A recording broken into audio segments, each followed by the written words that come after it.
Hi friends, welcome back to my channel. আমি আজকে আপনাদের সাথে একদম রেস্টুরেন্ট স্টাইলের পনির টিক্কার রেসিপি শেয়ার করব। রেসিপিটা আপনারা দেখুন, দেখে ভালো লাগলে লাইক শেয়ার করবেন। আর যারা এখনও আমার চ্যানেলটাকে সাবস্ক্রাইব করেননি তাদেরকে অনেক অনেক অনুরোধ, আপনারা আমার চ্যানেলটাকে সাবস্ক্রাইব করে আমার পাশে থাকবেন। তাহলে চলুন রেসিপিটা দেখে নিই। পনির টিক্কা করার জন্য আমি এখানে 250 পনির নিয়েছি, নিয়ে এরকম কিউব করে করে কেটে নিয়েছি। এখানে আমি দুটো বড় সাইজের পেঁয়াজগুলোকে কেটে এরকম পাপড়িগুলোকে বার করে নিয়েছি। দুটো ক্যাপসিকাম আমি এরকম কিউব করে কেটে নিয়েছি। আর এখানে একটা টমেটো মাঝখান থেকে বীজগুলোকে ফেলে দিয়ে এরকম কিউব করে কেটে নিয়েছি। এখানে আমি একটা মিক্সিং বোল নিয়েছি, এতে আমি 4 tablespoon ginger garlic paste নেব।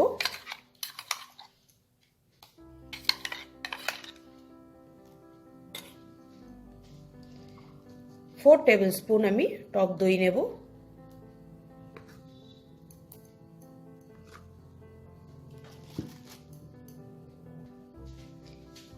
আমি এখানে 2 টেবিল স্পুনের মতো কাশ্মীরি রেড চিলি পাউডার নেব। 1 টিস্পুন জিরে গুঁড়ো, 1 টিস্পুন ধনে গুঁড়ো,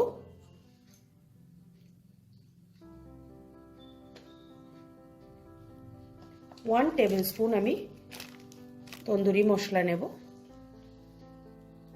হাফ টিস্পুন গরম মশলার গুঁড়ো,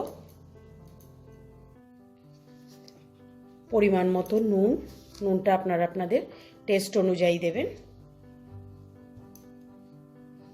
আর আমি 1 টেবিল চামচের মতো সর্ষের তেল দেব। দিয়ে এটাকে খুব ভালো করে আমাকে মিক্স করতে হবে।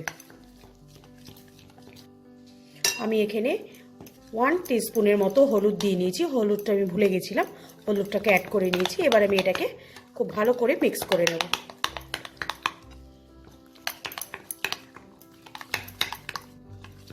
মিক্স করা হয়ে গেছে, একটুও লাম্পস নেই এর মধ্যে। এবার আমি এতে পনির কিউবসগুলোকে দিয়ে দেবো।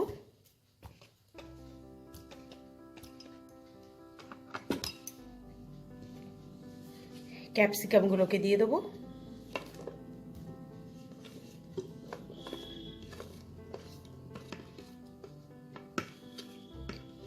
পেঁয়াজটাকেও দিয়ে দেবো।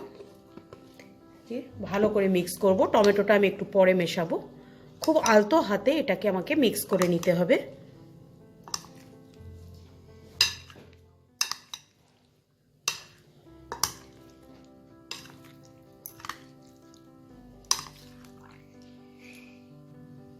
এটাকে ভালো করে মিক্স করে নিয়েছি।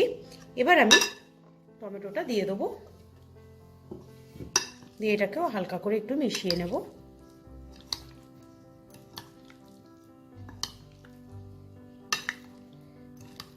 এবার আমি এটাকে 3 থেকে 4 ঘন্টা ম্যারিনেট হতে দেব। 3 ঘন্টা আমি এটাকে ম্যারিনেট করে নেওয়ার পর ফিরে এসেছি। এবার আমি এখানে কিছু ব্যাম্বু স্কিউয়ার্স নেব। এটাকে আমি জলে ভিজিয়ে রেখেছিলাম। এবার এই ব্যাম্বু স্কিউয়ার্সের মধ্যে আমি এগুলোকে সাজিয়ে নেব। অল্টারনেটিভ ওয়েতে আমি সাজিয়ে নেব।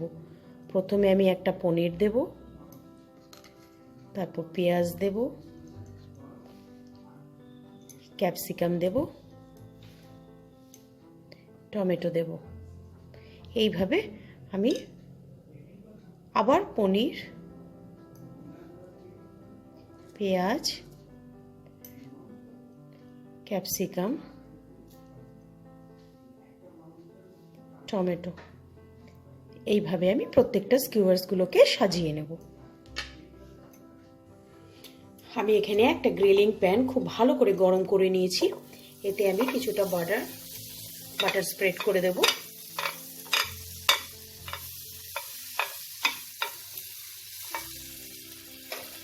এবার আমি এই স্কিউয়ার্সগুলোকে একটা একটা করে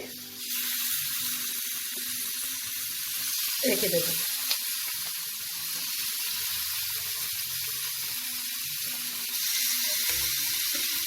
ফ্লেমটাকে প্রথমে হাই রাখবো।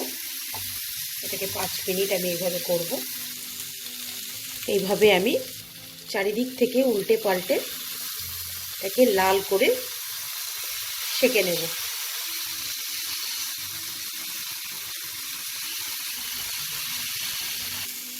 এখন কত সুন্দর আমার কালার এসছে। এইভাবে আমি চারিদিকটা খুব ভালো করে সেঁকে নিয়েছি। এবার আমি এরকম একটা জালি বসিয়ে নিয়েছি।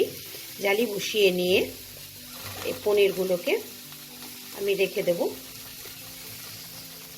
দিয়ে গ্যাসে একটু সেঁকে নিলে আমার একদম রেডি হয়ে যাবে।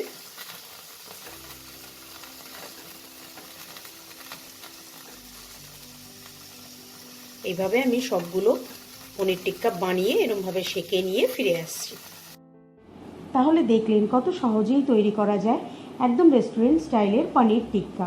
আপনারা এই রেসিপিটা দেখে বাড়িতে ট্রাই করে আমাকে কমেন্ট সেকশানে লিখে জানাতে ভুলবেন না। আজকের মতো বিদায় জানাচ্ছি, আবার আসবো নতুন কোনো এক রেসিপি নিয়ে। বাই।